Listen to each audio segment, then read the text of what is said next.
Hello, and welcome to the Balance and Blissful Energies podcast. I'm your host, Dr. Elizabeth Hechavarria, and today I am quite excited to have Craig Meriwether with us. He is the founder of Sacred Mystery. He offers hypnotherapy for spiritual healing through past life regression, spirit world exploration, and deeper connections with spirit guides and ancestors in private virtual sessions, group sessions, workshops, and retreats. His newest release, Past Lives Guidebook, opens a doorway into the science and spirituality of past life regression. Greg, welcome to the podcast.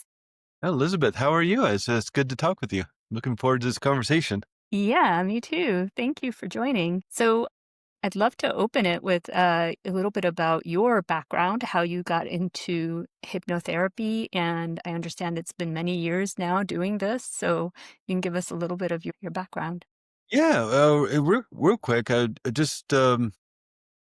got into hypnotherapy through my own healing, and I struggled a lot with anxiety and depression growing up. And it was just in terms of looking for something that could help, tried a lot of different things. And in the 90s, late 90s, there's a lot of personal growth kind of stuff happening. Tony Robbins and becoming super popular, and a lot of different books coming out for self growth. And a lot of those books, and as the internet was really coming online back in the late 90s, early 2000s, you could actually hear interviews and lectures and workshops and things.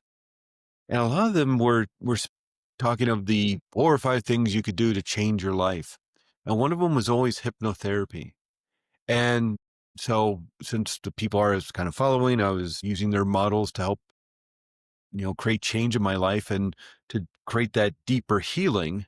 A lot of them were talking about hypnotherapy. And so I used it in my own life, found deeper healing by tapping into the power of my own subconscious mind. And I was also fascinated also at the same time as my world was opening up to different spiritual philosophies and theories and practices. And part of that opening was past lives and reincarnation. And the two kind of melded as you can use a lot of these techniques to help you go even into a deeper state and access memories of past lives. And so I did some training at a wonderful school, Hypnotherapy Academy of America, which is 500 hours of just straight education and training in hypnotherapy.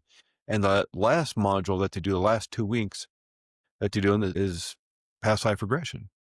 And so I specifically picked that school because not only did I want that, great foundation of the healing work that hypnotherapy can do, but then they show you how to move into the deeper realms and create even deeper healing. That's what it's all about, really, is the healing that you can achieve within your subconscious mind, but also within the spiritual aspect of it as well. And while, of course, past life regression, can be for fun, for more insights about who you've been, the threads that maybe connect different lives together. Certainly discovering those aspects of yourself can provide great insights and can be fun just to discover, just like discovering your genealogy. But the big foundation of all this work is the healing that can happen. Yeah. Can you give us some examples of, I mean, you mentioned in your life you had healing related to anxiety and depression, but what are some powerful examples that you can start off sharing with us? Mhm. Did you want like just in hypnotherapy or past life regression Well, itself? I guess specifically past life regression. We can go into hypnotherapy in general, but since we started talking about past life regression even before we started recording, let's go Yeah. there. Yeah. Well, it's a fascinating aspect of life because it's sort of this idea of uh, you have this soul family, and a lot of the protocols and the work I do is based on the research of Michael Newton, and that's found in his books Journey of Souls and Destiny of Souls. And what's fascinating about Michael Newton, and he passed away I think about 2011, but back in 1969, he as a psychotherapist, he was working with somebody and wanting to regress them back to childhood to deal with some issues in this person's life. Using hypnotherapy, he regressed them, supposedly to childhood and to resolve these issues. The guy kept going, and he went past childhood. He went past being a newborn. He went past being in utero. He went all the way back to that soul state, that soul realm, what Dr. Michael Noonan eventually described as the life between lives. And it's when we're in this soul state before we're having this life here on earth. And this guy, the person he was working with, did some great healing work there. And so this was very fascinating to Dr. Newton. And so he started working with people, seeing if other people could also experience this state, this realm. And he developed a protocol to help people get into this state. And as he was working with people, he was finding that people were having similar experiences of the soul state, soul realm of being back in this life between lives. And this is 1970s. Of course, there's no texting between people. There's no emails. There's no internet where they could share all this information. They didn't know each other. They're from different backgrounds, different cultures, different ethnicities, different ages, and they're having similar experiences. And so he starts doing this research with thousands of people, 365 days a year over the course of all the 70s and the 80s. He worked with thousands and thousands of people. And all his research that he did over the course of 2 decades was put in the book Journey of Souls, which came out in 1992. And he did another decade's worth of research. And all that research with the thousands of people he worked with in the came out in 2001, 2002, in Destiny of Souls. And even so, he developed the Michael Newton Institute, and they've been continuing his work and his research. I think they just released a book last year or the year before. It's this state of being back in the soul where a lot of this healing work can happen. Certainly discovering a past life or the insights you can gain from that can create great relief, can even resolve a lot of issues, but it's being in that soul state where you can reset yourself and recharge and even ask for help, whether through spirit guides or other spirit beings that may be with you in that experience. But we have this soul group with us and this soul family, our soul mates. And sort of like if you get dropped into first grade and you just continue on to getting your master's degree with this group of souls, group of people. And it's not unlike a theater group that, you're in your local community theater group. And it's this group of 8 actors, and they decide what plays are going to do and who's going to play what role. And they decide, well, in January, we're going to do this play, and this is how the characters are going to learn and grow. And so by the end of the play, all the characters have evolved to a certain extent, and they've all learned, or there's characters who help other characters learn, and who's going to play what role, what costumes are we going to wear, and they all do that play. And then they take a break, and then in March, they decide to do another play. And they switch, they all have different roles. They wear different costumes. These characters are learning different things because it's an entirely different storyline in a different time. And while not the greatest analogy in the world, it kind of gives you the idea, this is what we're doing here.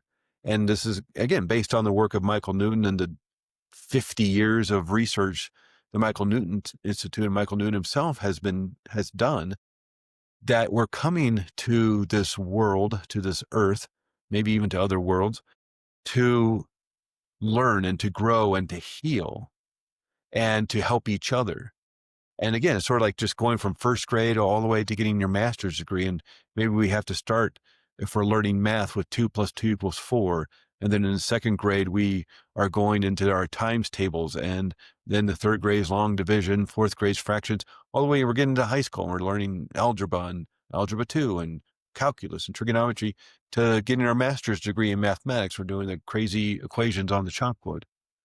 Well, we're growing and learning through all of that.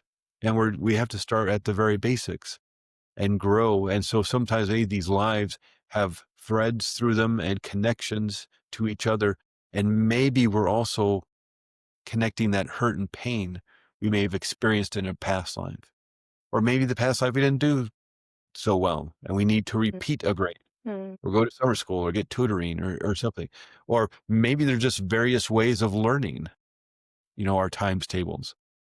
And so, okay, well, we learned it this way. What if we throw this wrench into it next time? And this is how we all learn and grow. And so they repeat the experiment to see if they get the same results. And so the idea is that if we're repeating this, we may be holding on to old hurt and pain, because a lot of growth can happen through stress, through tension, and we've oftentimes go through extraordinary hurt and pain. And so it's that ability to understand what has happened that can create relief, but also the ability to disconnect the cords. And so you can find great relief from anxiety and anger or even deep fears. But one of the most amazing ones that I experienced working with somebody was that she healed 20 years of chronic hip pain. And so generally when we're doing this kind of work, whether it's hypnotherapy for an issue within this life, or we're doing some of the deeper work in a past life regression, or going to soul world, so that spirit world exploration, we're thinking of emotional pain, or we're thinking of maybe mindset issues around anxiety or anger or loss. But I was working with somebody, and as we go through a past life, of course, if you live to be 90 years in that past life, we can't go through all 90 years in the time that we have. Even if we're doing a longer session, that 3.5 hours, we can't go through all 90 years of that life. So we're going to go through 4 or 5 significant and important events in that life that have to do with what you're looking to discover, the issue you're looking to resolve. And you get to the end of that life. That's where a lot of the emotions and thoughts, you hold on to them at the end, and maybe connect to this life or even another life. Then you move up into the soul world. As your soul leaves the body, you move up into that soul state. And that's where the healing can happen. That's where you can let go of that stuff. Well, we're in that healing space. And in and of itself, I'm working with people, we're having a conversation, even if they're in that deep trance state.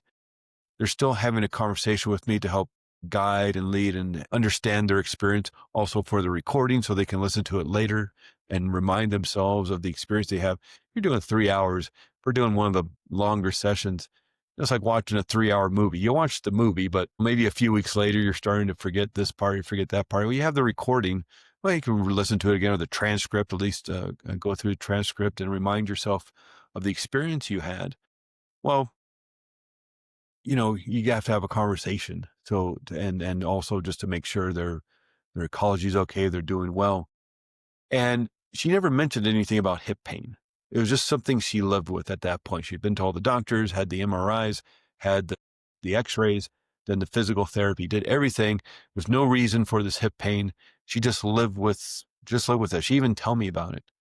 Well, in the healing space, she's doing her healing work, and that's somewhat of a private thing. So I give them space and time to do the healing work they need. And she felt a big cord attached to her hip, and she tried to pull it out and she couldn't. And she's telling me this in an email that she wrote to me a few days later. And she asked her guide to help pull it out. Guide couldn't pull it out either. And so she asked the other healing beings. They all kind of gathered around. They did one of those tug of war things. They all kind of just pulled on this cord and finally pulled it out. And her 20 years of hip pain were gone. That's how I open up the book, the Best Lives Guidebook. I open up with that phrase. I always check in with people a few days after. How are they doing? Any questions? I love to hear people's stories. And she told me it's like 20 years of hip pain is totally gone. That's amazing.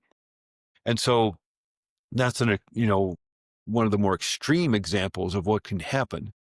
But it's not just releasing the hurt and the pain you may have held on to, maybe for many lifetimes, but it's also potentially people have gained great physical relief as well. Mm-hmm. Yeah. And it goes back to the books like of Ian Stevenson and some of the others, that when they're looking at reincarnation or past lives, and there's birthmarks that link to maybe somebody having been shot or an illness or scars or things that people were born with that link up to old injuries and things. It's like, well, not only can you may have a marker on your body, you may still have the physical pain as well. Yeah.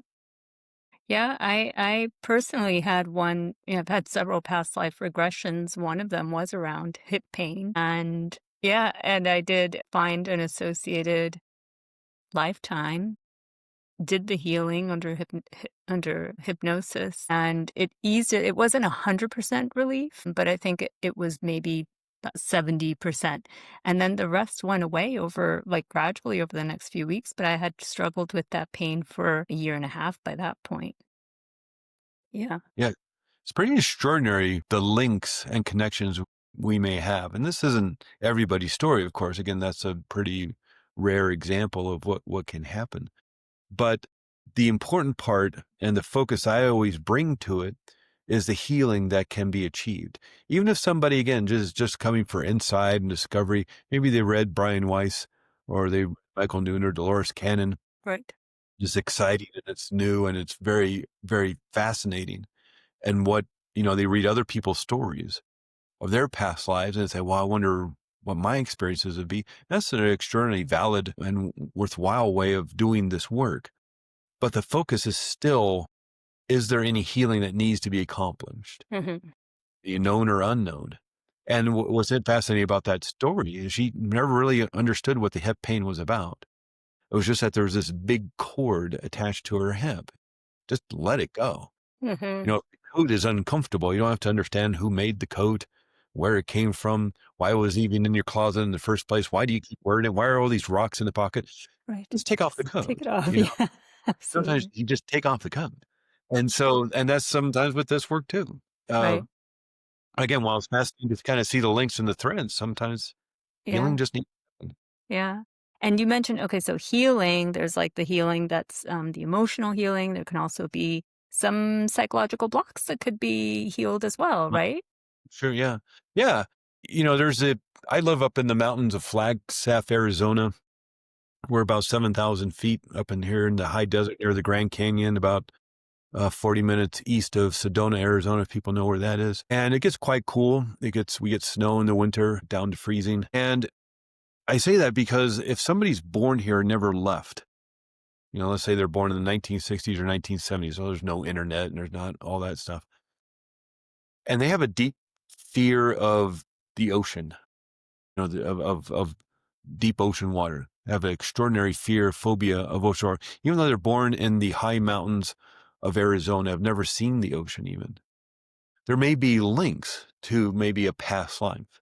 Now, again, it's not always the case, but it's also a head scratcher of all the things to be afraid of. Why are you afraid of something you've never experienced? Maybe you never seen movies or TV shows about it. And why would somebody born in the mountains of Arizona in the middle of the country is never even close to the ocean be afraid of the ocean? And there's other aspects of that in terms of fears and phobias, but also just mindset issues around life itself. Is life fair or unfair? Is love fair or unfair? Is life hard or easy? Is wealth easy to come by? And this goes into a deeper conversation even around the law of attraction. If you're here specifically to understand what it is to maybe not have that wealth, I don't know that all the law of attraction books are going to help you. And it becomes a big head scratcher and a big Hmm. mind twister too, because you see other people accessing that powerful realm of law of attraction or law of repulsion. And you try and you try and try. It's like, well, what if you're here to learn in a certain way? What if the role you're playing in this play this time around is maybe not the rich person? Maybe that was last time. Yeah, that's the play you did in January. And this play in March, you're doing an entirely different role. So the character can learn in a different way. And so by changing the rules and changing the storyline, the plot line by accumulating that wealth, would that prevent you from learning? And would you then not have to just do it again? Yeah. Repeat the grade, repeat the show, repeat the play, or have to do it in some different way. And it becomes quite mind twisty. Trying to wrap your head around a lot of this. It makes for a fun, afternoon conversation over a cup of coffee or a cup of tea, but um, it can be, quite fascinating to try and see if there are any links these past lives and what you may be here to learn. And that's a big part of that spirit realm exploration that we do. Is there's lots of different aspects of that Michael Newton talks about in his books, but we always, one, go to the healing place, whatever that is for you. And we always go to the kind of current life selection room, if you will, and find out more about purpose and more about ultimate goals and mission and why these people in your life. Why is your mother the way she is? And what are you here to learn because your mother is the way she is, or your father, or your brothers and sisters, or these friends that you have in your life? What are you here to learn with them? And it all may seem a little different if you were to have 5 or 6 people who had past life regressions within a week or so of each other, and you sat them down in a room. They may have had different experiences of the soul realm, because I think this brain of ours has to translate all that extraordinary information into a way that we're going to understand it and feel comfortable with. But again, if you focus on the healing and that information around purpose and mission that can help you move forward in this life, then it's quite an extraordinary experience. And when I haven't been in this life between life state yet, I want to, through hypnosis during this lifetime still. But do people experience, in addition to just getting information, do they also experience certain feelings in their body, like a certain warmth maybe, or a love, like an unconditional love, part of the experience? Yeah, absolutely. And again, people have different experiences, kind of just how this CD brain of ours is pulling in this D information, if you will. No, I'm not using that in the right way, but if you experience the experience that we're having is we're pulling in all this information from somewhere else. And again, that's a whole long, wonderful conversation. That's a lot of what the book's about. The Past Lives Guidebook is about the science and reality and time and memory and consciousness. And is this a holographic universe, or is it a computer simulation, and all that wonderful stuff that's fun to talk about. But in terms of the experience, again, we're kind of pulling in this extraordinary information from soul world, from the spirit realm, from this life between lives. We're taking this 5D information through this fire hose of information, through this funnel into this 3D brain, and it has to translate it. And it may have to make some accommodations so we understand it well. And when I take people to the healing place, when they're in the life between lives, they may experience that healing like they're actually in some sort of futuristic medical center. Other people may see it like they're in a garden. Other people may just be like this energy experience, or maybe it's with water or light, or some other way. Maybe they're by themselves, maybe they're a spirit guide, maybe with their other healing beings.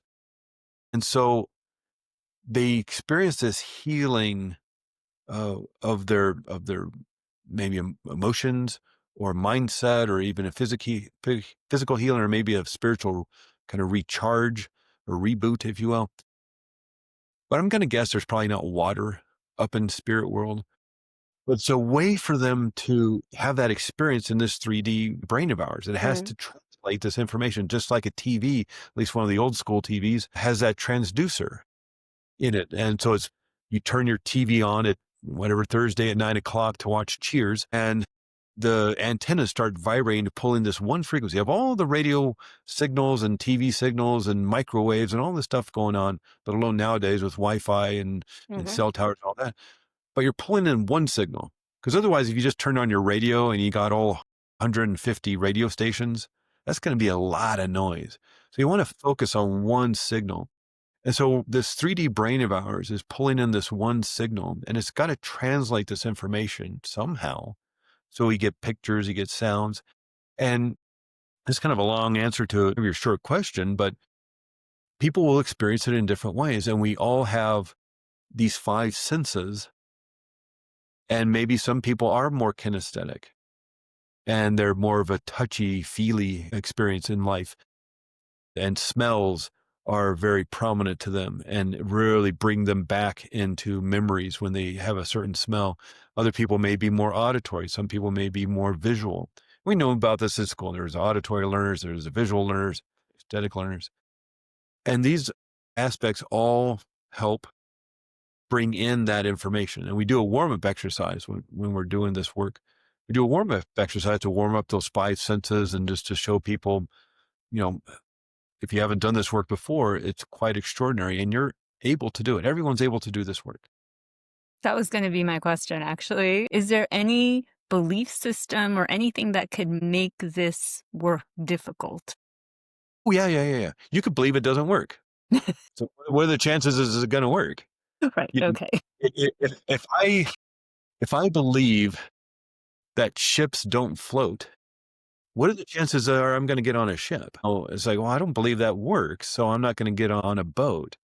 And so, same with this. If you don't believe, one, that you can move into this more meditative, relaxed mind and body known as hypnosis or the daydreamy state or alpha brainwave state or whatever you want to call it, if you don't believe you can do it and you don't believe in reincarnation or past lives, what are the chances that you're going to have an experience? You actually might have one, but if you're going to block yourself, and what's fascinating, again, it's a little bit mind twisting, but people will hypnotize themselves into believing that they can't be hypnotized Mhm, and then insist that they weren't. mhm, Even the creative healing, I've had people have experiences, and even in past life regression, and then deny it afterwards. I mean, I was like, I have the recording. I'll play it for you. You were having this experience. I was helping walk you through it. And then at the end, it's like, well, I didn't have that. That didn't wasn't real because it went beyond what they were able to maybe digest because of how they grew up, because of the philosophies and the theories of the spirituality they grew up in. It didn't fit that paradigm. yeah. And so just like, well, no, then it didn't happen. There's a cognitive dissonance there. Yeah. Even though they actually experienced it, I walked them through it for an hour and a half or 2 hours. Mhm, I have the recording of it that I'll send to them and I could read them the transcript of it. They said, no, it didn't happen. mm, And so it's really this idea that the brain is more of antenna and a receiver transfer. Memory is not held within the brain there, and consciousness is non-local. Consciousness does not live in this house of the mhm, skull of our head, and therefore consciousness is everywhere. Again, that goes back to the multiverse or holographic universe theory or computer simulation theory, all these different theories of reality.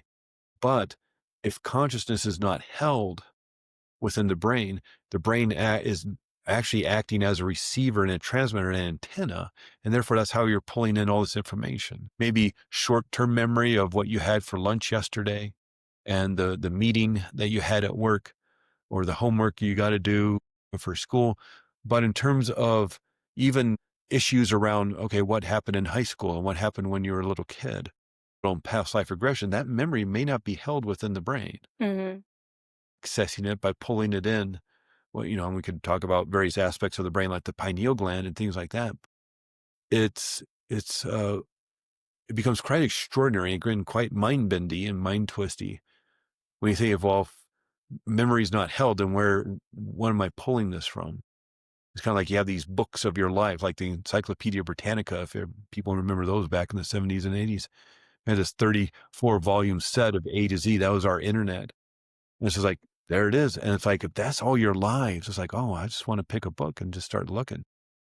It's like, well, it's not in your brain. Just like, here's I have all the information in the world right Right, here, right. but it's not That's a held good within my analogy. phone. That's a great analogy. Yeah. Yeah, yeah. All the information of the world is not held within my actual phone, but I can access it through this by tapping into the frequencies and pulling it in. And then I can see it, whether it's a movie or I'm reading something or being shown something.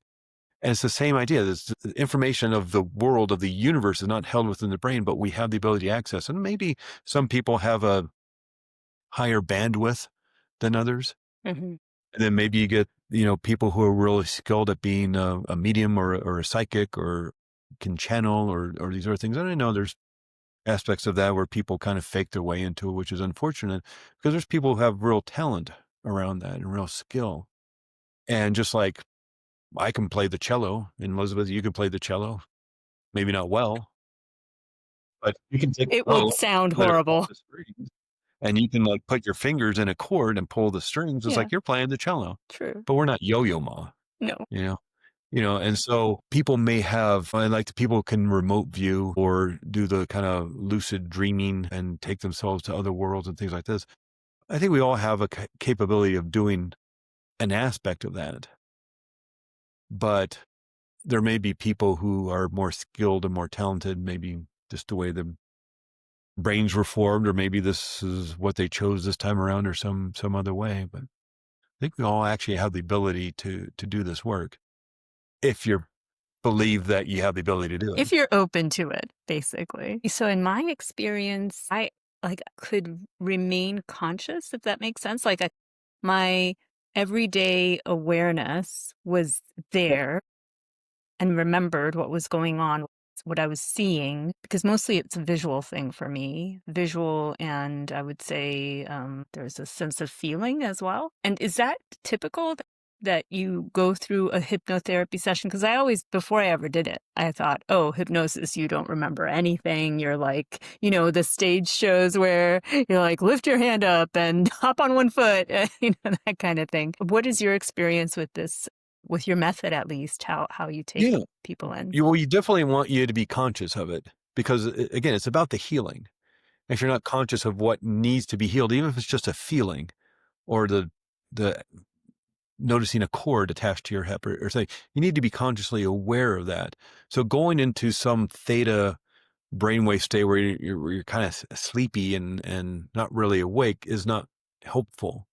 It may be helpful when giving suggestions and, day by day in every way, you're getting better and better, those kind of suggestions. Mhm. That might be helpful in a deeper trance state. And when I say trance state, we're in these altered states of consciousness, really it's just the brainwave states. And then kind of four famous one we learned about at school were beta, alpha, theta, and delta.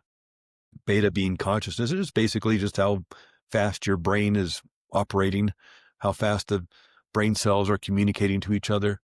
And in the beta brainwave state, this is consciousness in this present moment. You're focused, you're grounded, you're centered, and you're firing about 18 cycles per second, somewhere around there.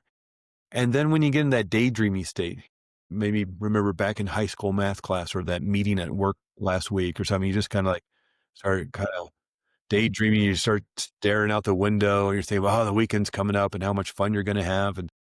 And you've altered your state of consciousness. You got bored. And even, watching a TV show, and you get bored because you're bored of the show. And your mind just starts to drift away into the future, into the past. You've altered your state of consciousness. You've moved down into the alpha brainwave state. You're so conscious, so consciously aware of your surroundings. You're sitting in math class, you're at work, whatever, you're on the couch watching a dumb show.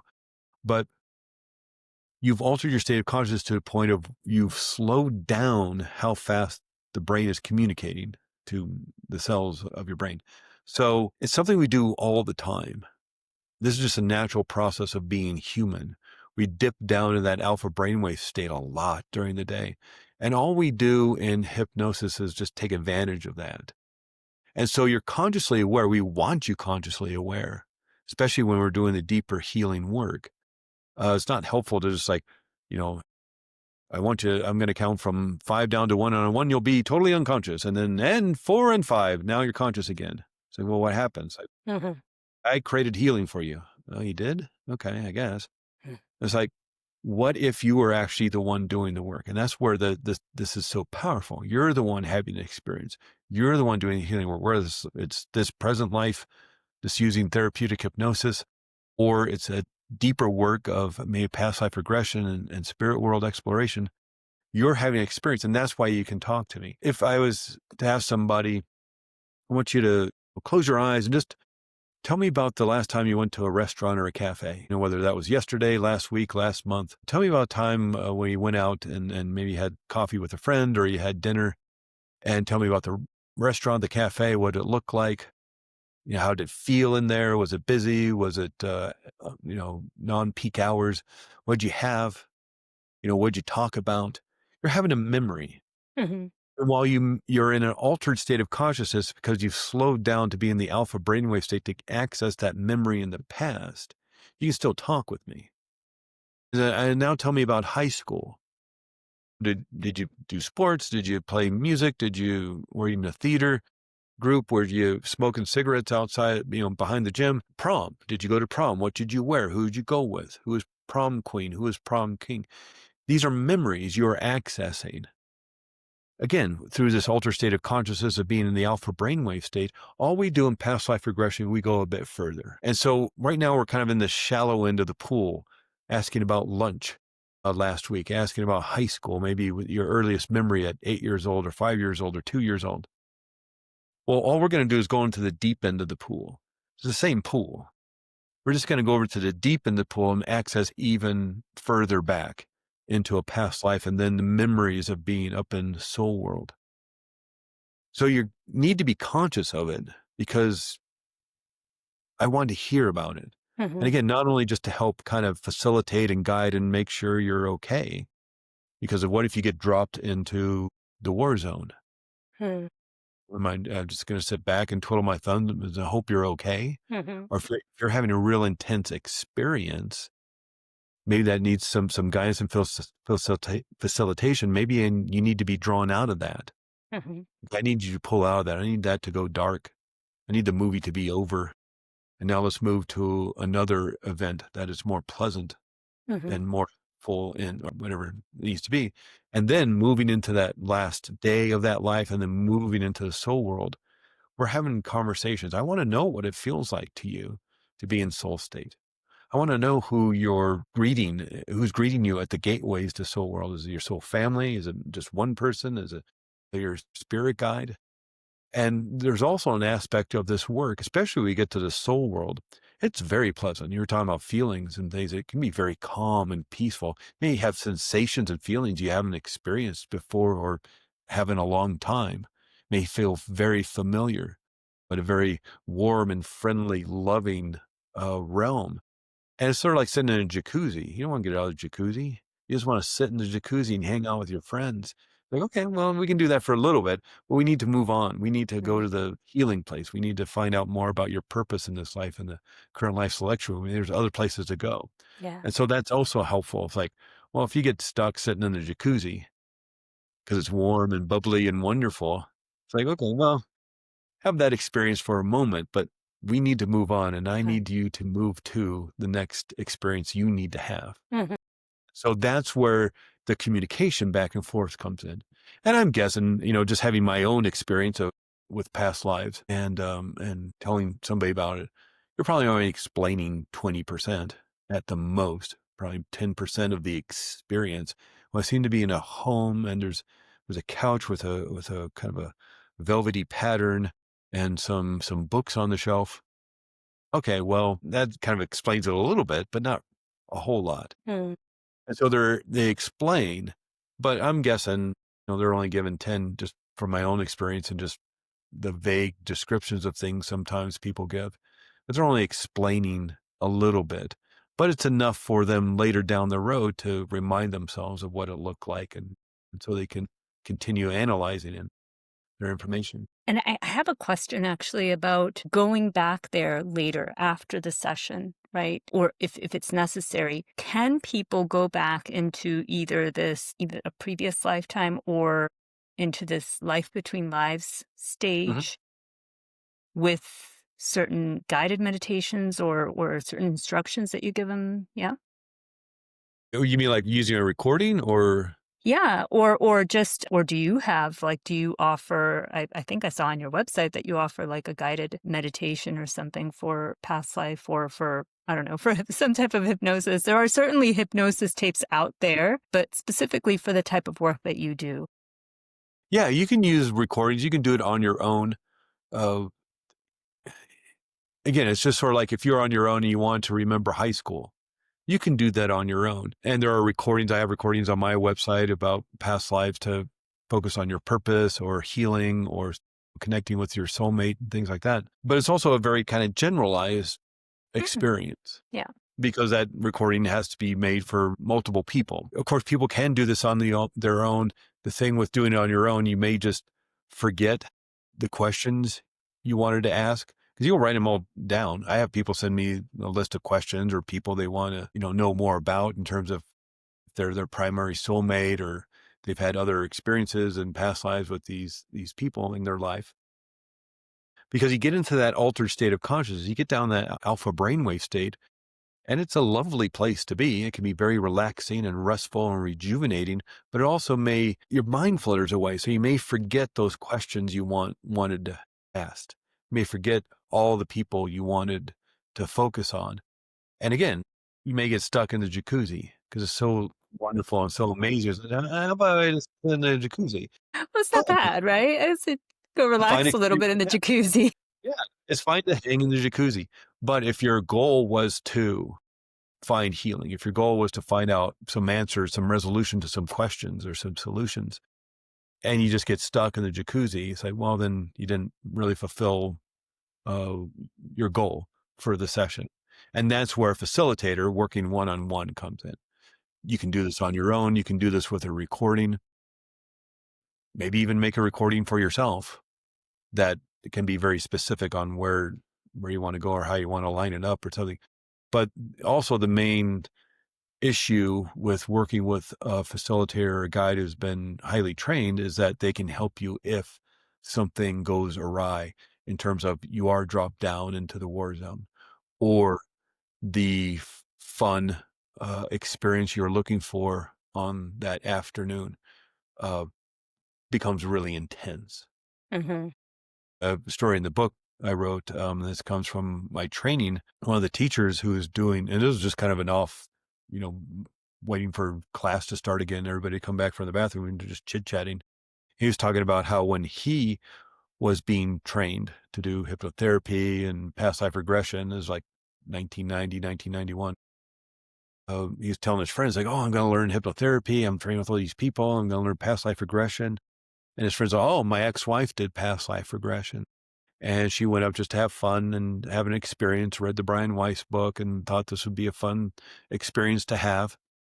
And the past life she went to was a kind of a Middle Ages, medieval kind of experience. And she was kind of creating the resistance movement, the Rebel Alliance in her community because of the authority figures and kind of clamping down and everything, boot on the neck kind of thing. And she had a very loud mouth, and she was one of the, resistant movement leaders. And so they arrested her and threw her in jail. And this is in the past life as she's experiencing, threw her in this medieval jail where they tortured her and starved her to death. And that was fun past life she had. And she's having this intense experience of being started. It was a horrible way to be tortured to death. And she realized that the jailer, the person in charge of torturing her to death, was her husband in this life. And they divorced like a month later. Oh my gosh. And because there's no healing Yeah. there's no resolution Yeah. to that, and literally destroyed lives. Mm. And I'm going to guess there's some other issues in that relationship, probably. But at the very least, it was the final straw. It's like, okay, and you did this to me too in a past life. You're with me all the time, making my life miserable. I was like, and this is the lengths you're going to, it snowballed to the fact where it destroyed the relationship. Mm. Whereas if that person had been trained and had the forethought to like, oh, this needs to be resolved, they may have solved a lot. They may have to do this again now. Mm-hmm. Okay, well, a divorce is like, okay, I guess we got to go to, repeat the grade again. How many times have they been doing this? Maybe this is the first time. Maybe they've been doing it multiple times, but there was no healing. There's no resolution to that experience for them. She just went for a fun afternoon to explore, to get some insights. And she had this intense experience that had no resolution. And there's a divorce decree in Santa Fe County, New Mexico, that describes a past life regression as part of the reasoning for getting a divorce. And it's like literally ruined this relationship. And so that's the importance of this. It's, it can be fun. It can be exciting and very insightful, and it's fun to discover these things. Mm-hmm. If something does happen, that's where it's nice to have somebody there on your side who can help Mm-hmm. you resolve the issue or pull you out of it or something like that. So what you can do is recordings, tons of them, on my website, but on YouTube and other places. So you can experiment with this. But the deeper stuff, I always feel like you Mm-hmm. kind of want somebody on your side who's going to Yeah, help you through definitely. if something Yeah. comes. I mean, and well, I guess my interest in my question was more about like getting to that in-between live state where you have the opportunity to speak with your soul family and with your spirit guides, because a lot of people, I think, crave that, and it would help them gain some deeper insight into behaviors, etc. And one of the ways that you mentioned Dolores Cannon, and I have read some of her books. So one of the ways that she talks about the way she ran her hypnosis sessions was to get to speaking to the subconscious, right? But that was her term for it. But I think that it's the same as what you're saying, like you're having the person relate to you what they're seeing in their past life. Do you think that that's what it is, or do you think that she Yeah, was going somewhere else? I think a lot of it's semantics, and Mhm. when the books were written, Yeah. and what they had, what their understanding of. I mean, we really didn't even get to look at the brain. Like I was doing it, but researchers and neuroscientists really didn't get a good look at the brain until the 1990s, when MRIs became super powerful. You watch a brain in real time. Up until then, all brain research was like sociological experiments and autopsies. But now they have this equipment, SPECT scans and MRIs, and they can watch the brain in real time. So a lot of this stuff is fairly new Hmm. in terms of understanding the brain, again, the pineal gland, and just even discovering that there's all these crystals in the pineal gland. That's Hmm. relatively new information. These microscopic, and depending on how old you are, but if you're in your midlife of if you're 40s or so, there's something like 35 to 40,000 crystals in the pineal gland, which is about the size of a grain of rice or the size of a pea. That's extraordinary. We just found that out, Hmm. 2 years ago or so. And so a lot of this information is coming out. And so when, I think a lot of it's just semantics when somebody says subconscious mind or the unconscious or super conscious level of mind or the higher self. I think it just becomes like your training, your philosophy, the books you've read, and you pick up certain language. And the way Dolores Cannon uses subconscious mind may be different than Milton Erickson and Carl Jung and Sigmund Freud and Michael Newton.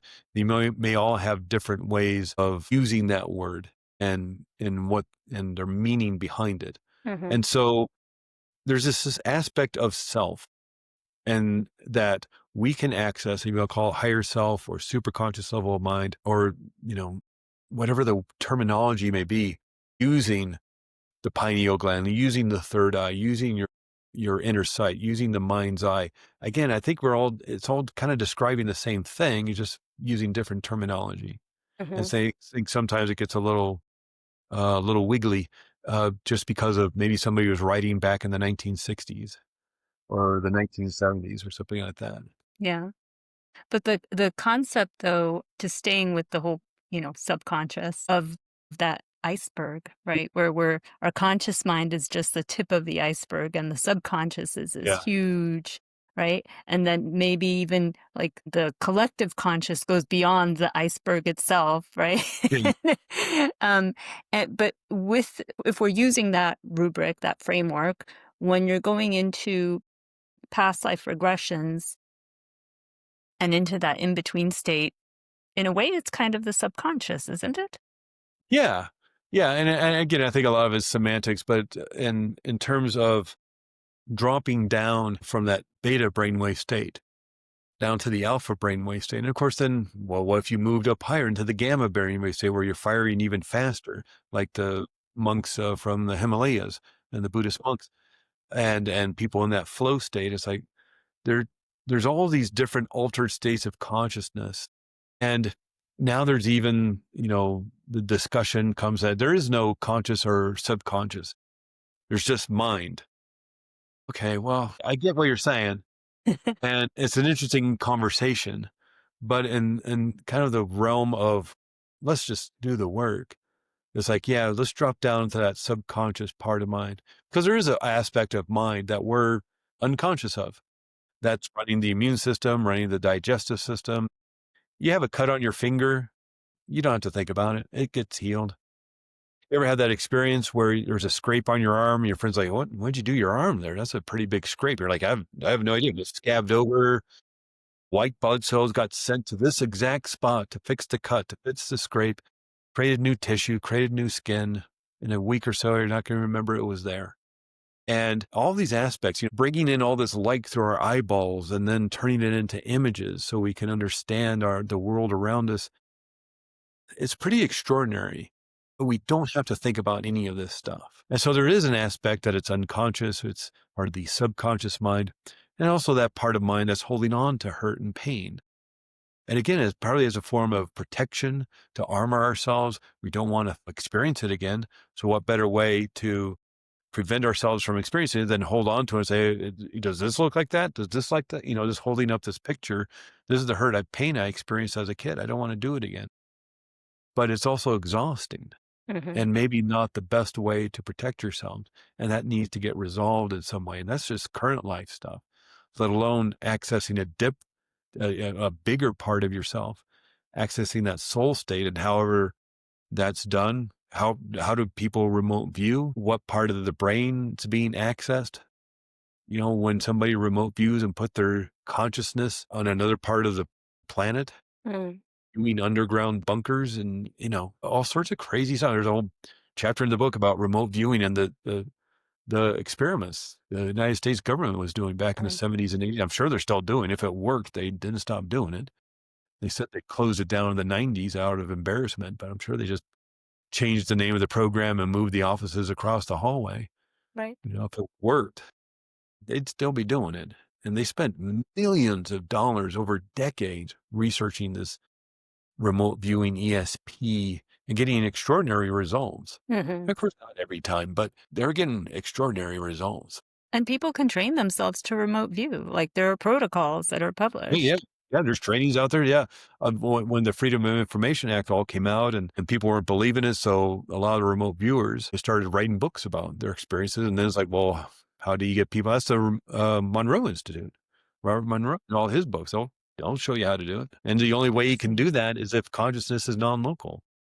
How is it possible to view another part of the world, let alone, because one of the things with the remote viewers that the government was experimenting with, one that really got the program going was they accidentally found an underground bunker. 2 people found an underground bunker, not working together, but they remote viewed the same underground bunker. One of them even got names of top secret files and the people who worked there, and created quite a little incident between the CIA and the National Security Administration. And because they thought they were viewing their top secret stuff, which they were.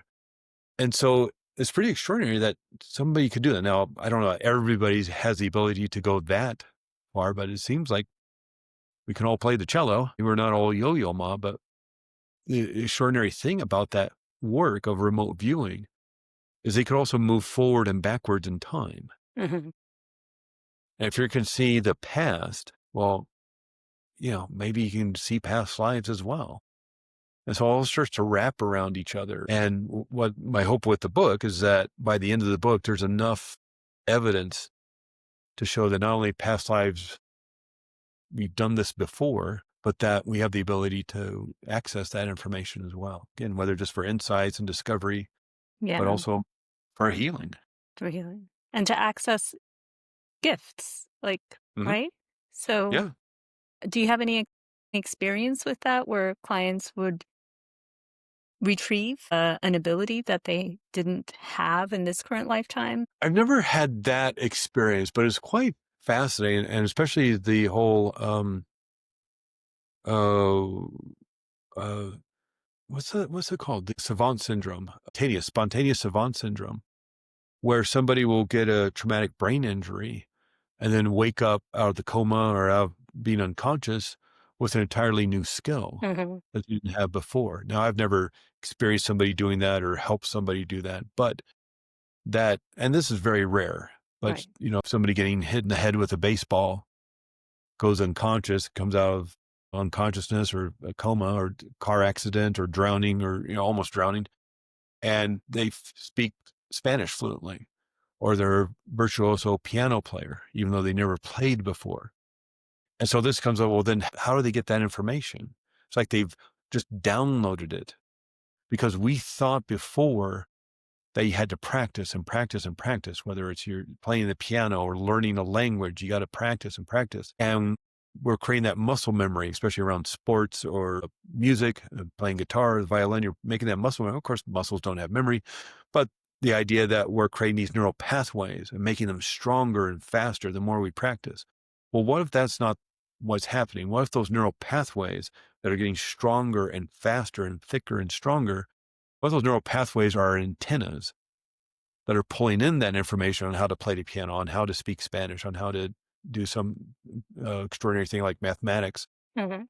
What if it's not, again, information is not being held within the brain, but you're just creating a stronger receiver of that information? Mhm. And someone getting bonked in the head just lighted up this part of the brain to receive that information. Because there can really be no other explanation for it other than just, like you're driving down the street and your car hits a pothole and the radio station just turns over, and now you're hearing this information. Exactly. The Yeah. information is there. You just are You accessing it right. in a different, now you can access this signal as well. And so I would think that maybe you'd be able to do that through a process like hypnosis or something, maybe. But it becomes quite extraordinary because it's that William James quote of one of the pioneers of modern psychotherapy, William James, who said, "To prove that not all crows are black, you only need one white crow." It's like, well, to prove that the brain doesn't hold memory and information, but as a receiver and transmitter, you only need one person to like get bonked on the head with a baseball and all of a sudden can speak a language they never practiced before. Yeah. you know? And this isn't to say, if you want to learn Spanish, go run your car into a wall or that, because it's very, very rare that this happens. But it's And there happened are enough. easier ways without almost killing Maybe yourself. get the apps. Get the apps if you want to learn language. Don't have your friend throw baseballs at your head. Because it's very, very, very rare that happens. Mhm. But it's happened enough that it's a head scratcher. And if like this is how this person's brain works, don't all our brains work exactly the same? Pretty much. So it's it's that thing. It's like if you can prove somebody's had a past life and we're able to access those memories, and you can prove that through verifiable information, that really only a select few PhDs had in archaeology or history or something. And that's what happened with Brian Weiss in his book, Many Lives, Many Masters. He didn't believe it. He was a left brain analytical academic. That's what he calls himself. He's got a chemistry degree from Columbia. He has a medical degree from Yale. He went into psychiatry. He was working with the person he talks about in his book, Many Lives, Many Masters. He's working with her for a year, dealing with the anxiety she was experiencing. Couldn't find a way through, around, or over how to make it go away. And let's do some hypnotherapy, go back to childhood, see if that creates some resolution. Well, again, like Michael Newton's person, Brian Weiss's person kept going. She went past childhood. She went past being a newborn. She went to a past life. And Brian Weiss didn't believe it. He talks about it in his book. Very analytical, left brain academic, medical doctor. He doesn't believe this. Oh, it's something the subconscious mind is conjuring to manifest this healing. And the thing is, she did heal. She healed her anxiety. And she was also getting verifiable information. This is 1980s. Again, no internet. Getting verifiable information that only like a select few PhD archaeologists should know. And then she also started getting information about Brian Weiss's life, about, a child that died really early. Again, nobody should know this information from the Mm. 1970s. There was no obituary. Only a select few family members knew. Even if she was stalking him, there's no way she could have found out this information. So he finally came to the conclusion that the only way she could have had this deep, extraordinary emotional healing was going through a real experience and resolving it and healing it, as well as all this verifiable information, as well as information from Brian White's own life. Mhm. He finally came to the conclusion that this has to be real. Yeah. And he kind of broke open the modern day past life regression movement with his book that came out in 88, Many Lives, Many Masters, Yep. Michael Newton, 1992, Journey of Souls. And it's just kind of, Taken off from I think there. it's expanded ever since. Yeah. Yeah. Wow. What a fascinating conversation. Really, thank you so much, Craig, for You're welcome. sharing all this with us. I'm super intrigued. Like I said, I've already had past life regressions myself, but I haven't been to that in between life state, and I want to. So you'll be hearing from me again. How can people get in touch with you? Yeah, the best way is through the website is Sacred Mystery Hypnotherapy, a recording you can download to connect to your spirit guide, which has an aspect of soul world with it. So there's a recording you can download for free if you want to experience more. There's other recordings on there for past life about purpose and healing and soul, your uh, uh, meeting your soulmate and other lives you may have been with your soulmate. But it's also a place you can just get in touch with me, email me, and I'm happy to talk about this stuff. Yeah, and we'll have the information in the description. And you have a book out as well, you said? Book is out, yeah, Past Lives Guidebook, and it's more about the science of all this, just like a lot of what we talked about, the consciousness and time and memory and the pineal gland and remote viewing and all this stuff, and putting it all together to show that maybe there is a white crow and that all this stuff is really happening. Yeah, fascinating. Great. Well, thank you so much. Thank you, Elizabeth. It was And fun. thank you to all the listeners. If you've enjoyed this interview, this information, please share your thoughts in the comments section. Ask questions. We're answering them. And we'll see you in the next podcast.